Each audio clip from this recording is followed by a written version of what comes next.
Selvi from Senthil garments. இந்த வீடியோவில் நம்ம பார்க்க போகிறது வந்து ஒரு அழகான ப்ரூச் ஒர்க்கு. இது எது மாதிரி டைப் அப்படின்னு பார்த்தீங்கன்னா, ஒரு கிறிஸ்டல் பீடு வச்சு ஒரு டைப்பு, ஒரு ஃப்ளார் மாதிரி மேக் பண்ணியிருக்கோம். அதுக்கு வந்து நம்மளுக்கு தேவையான திங்ஸ் என்னென்னு பார்த்தீங்கன்னா, இந்த ஸ்டீல் ஒயர். இந்த ஸ்டீல் ஒயர் எடுத்துங்க. உங்களுக்கு வந்து நிறையா வேணும் அப்படின்னா ஒரு 3 ஒயரை எடுத்துங்க. இல்லை ஒரு ஆவரேஜாக போதும் அப்படின்னா ஒரு 2 ஒயர் எடுத்துங்க. இன்னும் மினிமமாக போதுன்னா 1 போதும். நான் இப்போதைக்கு 2 ஒயர் எடுத்துக்கிறேன். ஏன்னா ஸ்டார்டிங்லேயே நம்ம எடுத்துக்கிட்டோம்னா கொஞ்சம் நிறையவே பண்ணிடலாம். அதனால் அதை 2ஆக ஃபோல்ட் பண்ணிக்கிங்க. 2ஆக ஃபோல்ட் பண்ணிவிட்டு அடியில் இதை மாதிரி லைட்டாக கொஞ்சம் முறுக்கிக்கிங்க. அப்போ தான் அது வந்து பிரியாமல் இருக்கும். அதுக்காக நான் அதனால் ஒரே ஒரு ஃபிங்கரை மட்டும் உள்ள விட்ட மாதிரி நான் சுற்றிக்கிறேன். அப்போ வந்து சுற்றுறதுக்கு வந்து கொஞ்சம் ஈஸியாக இருந்துச்சு. அதனால் உங்களுக்கு கஷ்டமாக இருக்குன்னு ஃபீல் பண்ணிங்கன்னா பென்னு அது மாதிரி ஏதாவது ஒரு திங்ஸ் வச்சுக்கிட்டு நீங்கள் சுற்றிங்க. லைட்டாக சுற்றி எடுத்துங்க. சுற்றி எடுத்த நம்மளுக்கு எந்த இடத்துல பீட் கோக்க போகிறோம் அப்படின்றத ஃபஸ்ட்டு டிசைட் பண்ணிக்க. டிசைட் பண்ணாமல் நீங்கள் பாட்டிலே பீட் கோத்திங்கன்னா உங்களுக்கு வந்து ஃபினிஷிங் வந்து நல்லா இல்லாமல் போயிடும். அதனால் இப்போ இந்த 4 ஒயர் இருக்குது பார்த்திங்களா, எனக்கு அந்த 4 ஒயரையும் இப்போ தனித்தனியாக எடுத்துக்கிட்டு நான் எங்கெங்கெல்லாம் கோக்க போகிறேன் அப்படின்ட்டு நான் இப்போ ஃபிக்ஸ் பண்ண போகிறேன். இப்போ 4த்தையும் செப்ரேட் பண்ணிக்கிங்க. இந்த வீடியோ வந்து நல்லா டீட்டெயில்டாக கொடுத்துருக்கேன், ஸ்லோவாக கொடுத்துருக்கேன். நல்லா பார்த்து லேர்ன் பண்ணிக்கிங்க. ஏதாவது டவுட்னா வாட்ஸ்அப் நம்பர் தரேன், அந்த நம்பரில் டவுட்டை கிளியர் பண்ணிக்கிங்க. ஆன்லைன் கிளாஸ் ஆஃப்லைன் கிளாஸ் ரெண்டுமே போயிட்டுருக்கு. தேவையானவங்க வந்து கற்றுக்கலாம். ப்ரூச்சஸ் மெட்டீரியல் வேணாலும் நம்மள்ட்ட அவைலபிளாக இருக்குது, வாங்கிக்கலாம். இதுக்கு வந்து இந்த கிறிஸ்டல் பீட் தான் நான் எடுத்திருக்கேன். இந்த மணி மாதிரி இருக்கும் பார்த்திங்களா, அதை எடுத்துக்கிட்டேன். இப்போ நான் ஃபஸ்ட்டு ஒன்று கோத்துக்கிறேன். கோத்த அப்புறமேலுக்கு அது எந்த இடத்துல கோத்துருக்கணும் அதே மாதிரி நான் 4 க்ரியேட் பண்ணிக்க போகிறேன். அதுக்காக ஃபஸ்ட்டு எடுத்தோன்னே ஒரு பீட் எடுத்து நான் கோத்துக்கிறேன். இந்த இடத்துல தான் நான் கோக்க போகிறேன். இப்போ டிசைட் பண்ணிட்டேன். இப்போ நான் மடக்கிட்டேன் இல்லையா. இப்போ இதே மாதிரியே இப்போ 4த்தையும் நான் 4 ஒயரையும் நான் பெண்ட் பண்ணி வச்சுக்க போகிறேன். அப்போ தான் அது எனக்கு வந்து ஈவனாக கிடைக்கும். அதுக்காக மார்க்கிங், இது வந்து ஒரு மார்க்கிங் மாதிரி தான். பெண்ட் பண்ணி வச்சுக்கிட்டோம்னா நம்மளுக்கு ஈஸியாக இருக்கும். இந்த 4 ஒயரையும் நான் எந்த இடத்துல கோக்க போகிறேன்றதை பெண்ட் பண்ணி வச்சுக்கிட்டேன். இதுக்கு அப்புறமேலுக்கு நான் அந்த கிறிஸ்டல் பீடை கோத்து நான் இப்போ நல்லா முறுக்கி எடுத்துக்க போகிறேன். நல்லா முறுக்கணும். 4 முறுக்கு 5 முறுக்கு அதை மாதிரிலாம் முறுக்கிடாதீங்க. ஒரு 10-15 தடையாவது நம்ம நல்லா முறுக்கிற மாதிரி இருக்கும். நான் காமிக்கிறேன் பாருங்கள். இப்படி 2-3 தடவை முறுக்கிட்டு விட்டுட்டிங்கன்னா ஃபினிஷிங் நல்லா இருக்காது. இது நல்லா முறுக்கிறது வந்து முறுக்கி முடிச்சோன்னு பார்த்தீங்கன்னா ஒரு மாதிரி செயின் மாதிரி அழகாக தெரியும். அந்த அளவுக்கு நம்ம முறுக்கணும். இது முறுக்கிறப்ப கை ரொம்ப வலிக்கும். அதனால் ஒரே நாளாக செய்யணும்னு கூட நீங்கள் நினைக்காதீங்க. இதை ஒரு 2 நாளாக கூட வச்சு கூட நீங்கள் செய்யலாம். இதை மாதிரி அந்த மணி இருக்குது பார்த்திங்கன்னா, அந்த மணியை பிடிச்சிக்கிட்டு திருவுங்க. அப்போ தான் திருகிறதுக்கு வந்து உங்களுக்கு ஈஸியாக இருக்கும். இது வந்து விரல் வலிக்கும். அதனால் கொஞ்சம் ஒரே நாளில் செய்யாமல் 2 நாளாக கூட செஞ்சுங்க. இந்த மாதிரி நைஸாக இருக்கணும் முறுக்கி இருக்கிறது.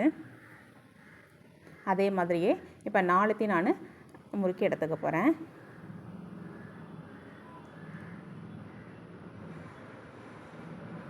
நீங்கள் திருகிறது வந்து ஏனாதோன்னு திருகுனிங்கன்னா ஃபினிஷிங் நல்லாவே இருக்காது. திரும்ப திரும்ப சொல்கிறேன், அதை மாதிரி பண்ணிடாதீங்க. நல்லா நைஸாக இருக்கணும். அந்த அளவுக்கு நல்லா நம்ம திருகி எடுத்துக்கணும். எப்படியும் 20-25 டைம்ஸாவது வரும்னு நினைக்கிறேன். நான் கவுண்ட் பண்ணலை. இதை பார்த்தீங்களா, இதை மாதிரி நான் செஞ்சு எடுத்துட்டேன். இப்போ நெக்ஸ்ட்டு வந்து நான் இப்போ 4த்தையும் முடிச்சிட்டேன் இல்லையா. நெக்ஸ்ட்டு எந்த இடத்துல வைக்க போகிறோம் நம்ம டிசைட் பண்ணுவோம். இதுக்கு கீழே வைக்கிறதா இல்லை அதுக்கு மேலே வைக்கிறதான்னு. இப்போ அதுக்கு நான் கீழே ஒன்று கோக்கலான்னு டிசைட் பண்ணுறேன். இப்போ அதே மாதிரியே அடுத்த ஒரு 4ம் வந்து அதே சைஸுக்கு கீழே வச்சு இப்போ நான் மார்க்கிங் பண்ணிகிட்ருக்கேன். இந்த இடத்துல எனக்கு வேணும் அப்படின்றதுனால நான் ஒரு 4 மார்க்கிங் பண்ணிட்டேன். இப்போ அதே மாதிரியே பீட் எடுத்து நான் கோக்க போகிறேன். அவ்வளோதான். திருகிறப்ப மணியை பிடிச்சிட்டு திருகுங்க. ஆனால் கை வலிக்கும், கவனம். அந்த மணியை பிடிச்சி மணி மேலேயே நல்லா திருகி எடுத்துங்க. ஃபஸ்ட்டு அந்த மார்க்கிங்காக 4த்துலேயும் வச்சுட்டு ஒரு தடவை நான் முறுக்கி விட்டுக்கிறேன். அதுக்கப்புறம் பொறுமையாக வச்சு நான் திருக போகிறேன்.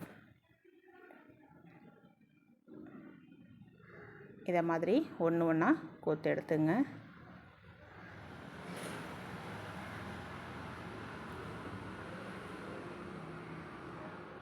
அவ்வளோதான். இதை மாதிரியே பண்ணுங்கள். என்னோடய இன்ஸ்டா பேஜ் என்னன்னு தெரியல, ஒரு மாதிரி ஃபாலோவர்ஸ் வந்து ஸ்டக் ஆகி நிற்கிறாங்க. ஏதோ ப்ராப்ளம் ஆகிட்டு போல இருக்குது. அதனால் இன்ஸ்டா பேஜ் வந்து சேஞ்ச் பண்ண போகிறேன். நான் அந்த லிங்க்கையும் நான் தரேன்.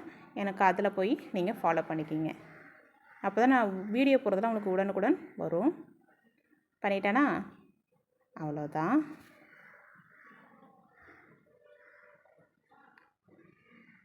அவ்வளோதான். இதை மாதிரி வச்சு நம்ம நல்லா முறுக்கி எடுத்துங்க. நான் என்ன வீடியோ போட போகிறேன்றதை ஃபஸ்ட்டு இன்ஸ்டாவில் தான் போடுவேன், அதுக்கப்புறம் தான் யூடியூப்பில் போடுவேன். அதனால தான் சொல்கிறேன். என்னோடய பேஜை ஃபாலோ பண்ணிக்கிங்க.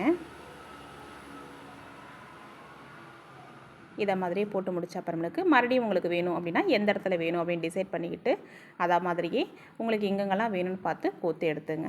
நான் இதோட முடிச்சுக்க போகிறேன். உங்களுக்கு இதுக்கு மேலே உங்களுக்கு வேணும் அப்படின்னா எக்ஸ்ட்ரா கூட நீங்கள் வந்து அந்த ஒயரை வந்து ஆட் பண்ணிக்கலாம். ஆனால் ஆட் பண்ணுறது முக்கியம் கிடையாது. இதை மாதிரி நல்லா திருகி எடுத்துக்கணும். அப்போ தான் உங்களுக்கு ஃபினிஷிங் அழகாக இருக்கும். சும்மா லைட்டாலாம் திருகினீங்கன்னா நல்லா இருக்காது. இந்த வீடியோவிலே பார்த்தா உங்களுக்கு தெரியும் நான் எந்த அளவுக்கு திருகி இருக்கேன்ட்டு. இப்போ இதை நீங்கள் எப்படின்னா அட்ஜஸ்ட் பண்ணிக்கலாம். எந்த இடத்துல நீங்கள் வந்து வச்சுக்க போகிறீங்கன்றதை கூட நீங்கள் டிசைட் பண்ணிக்கலாம். இதை தூக்கி அங்கே, அதை தூக்கி இங்கே, எப்படி வேணாலும் நீங்கள் பண்ணிக்கலாம். ரொம்ப அழகாக இருக்கும். இது கிளிப்ஸில் வச்சுக்கலாம். குழந்தைங்களுக்கு வந்து இந்த ஹேர் பேண்ட்லாம் பண்ணுறோம் இல்லையா, அப்போ இது மேலே வச்சிங்கன்னா ரொம்ப அழகாக இருக்கும். அதை மாதிரி கூட நீங்கள் ட்ரை பண்ணிக்கலாம். இதுக்கு முன்னாடி நிறைய நான் உங்களுக்கு ஃப்ளார்ஸ் சொல்லி கொடுத்துருக்கேன் இல்லையா, லாஸ்ட் வீடியோவில் ஒரு ஃப்ளார் சொல்லி கொடுத்துருக்கேன் பார்த்தீங்களா, அந்த ஃப்ளார் தான் நான் இப்போதைக்கு சென்டரில் வைக்க போகிறேன். ஜஸ்ட்டு காமிச்சிருக்கேன் அந்த ஃப்ளாரு, அதுக்கு முன்னாடி செஞ்சு காமிச்சோம் இல்லையா அந்த ஃப்ளாரு, அதுமாதிரி 2-3 ஃப்ளார் வச்சு காமிக்க போகிறேன். இப்போ பார்த்தீங்கன்னா எனக்கு முடிஞ்சிச்சு. இதை மாதிரி நான் 2 செஞ்சுக்க போகிறேன். இப்போ கீழே வந்து எக்ஸஸாக இருக்குன்னா நீங்கள் அதை கட் பண்ணி எடுத்துக்கலாம், இல்லை கட் பண்ணாமல் கூடயும் வச்சுக்கலாம். நீங்கள் ஆனால் ப்ளவுஸில் வைக்கக்குள்ள குத்தாத அளவுக்கு பார்த்து நீங்கள் எப்படி வச்சா குத்தாதுன்றதை நீங்கள் டிசைட் பண்ணி வச்சுக்கிங்க. நான் இதுமாதிரி 2 செஞ்சுருக்கேன். இப்போ நான் பாருங்கள், நம்ம லாஸ்ட் வீடியோவில் ஒரு ஃப்ளார் செஞ்சோம் இல்லையா, அந்த ஃப்ளாரத்துக்கு வச்சு காமிக்கிறேன் பாருங்கள். இதான லாஸ்ட் வீடியோ நம்ம பண்ணோம் இல்லையா அந்த ஃப்ளாரு, இதை தூக்கி நான் வைக்கிறேன். இது வந்து ஏர்போலாம் செய்கிறோம் இல்லையா, அந்த ஏர்போ நடுவில் வச்சிங்கன்னா ரொம்ப அழகாக இருக்கும். இதை மாதிரி வச்சுக்கலாம். ஸ்டிச்சஸ் வந்து உங்களுக்கு ஆல்ரெடி தெரியும் இல்லையா, அதை மாதிரி நீங்கள் ஸ்டிச் பண்ணி எடுத்துங்க. இது முடிஞ்ச அப்புறமேலுக்கு இன்னொரு ஃப்ளார், அதுவும் நம்ம ஏற்கனவே பண்ணது தான், வீடியோவில் அப்லோட் பண்ணியிருக்கேன். இது ஒரு குட்டி ஃப்ளார் ஒன்று செஞ்சேன், அதையும் வச்சு பார்க்குறேன். இந்த மாதிரி கூட வச்சுக்கலாம். இதோட 2 ஃப்ளார் 3 ஃப்ளார் அது மாதிரி கூட நீங்கள் செஞ்சு வச்சுக்கலாம். அவ்வளோதான். இப்போ நான் வந்து ஏற்கனவே ஒரு ப்ளவுஸில் ஒன்று வச்சுருக்கேன் இல்லையா, இந்த ப்ளவுஸில் நான் சைடில் வச்சு பார்க்குறேன் பாருங்கள். இதுவும் ரொம்ப அழகாக இருக்கும். ஆனால் என்ன ஒன்றுனா, இதை செஞ்சுட்டு அதுக்கப்புறமேலுக்கு சென்டரில் நீங்கள் ஒரு ஃப்ளார் வச்சுருக்கீங்க இல்லையா, அந்த ஃப்ளார் வச்ச அப்புறமேலுக்கு இப்போ நம்ம செஞ்சுருக்க பீடு ஒர்க் வந்து ஸ்டிச் பண்ண அப்புறமேலுக்கு சைடில் அந்த ஃப்ளார் பிங்க் கலர் ஃப்ளார் இருக்கு இல்லையா, அது மேலே வச்சு ஸ்டிச் பண்ணிங்கன்னா ஃபினிஷிங் வந்து உங்களுக்கு ரொம்ப அழகாக இருக்கும். நீட் லுக்லேயும் உங்களுக்கு கிடைக்கும். நல்லா ராயல் லுக்கில் இருக்கும். இதை மாதிரிலாம் நீங்கள் ப்ளவுஸில் ஸ்டிச் பண்ணி போனீங்கன்னா ட்ரை பண்ணி பாருங்கள். என்ஜாய் பண்ணுங்கள்.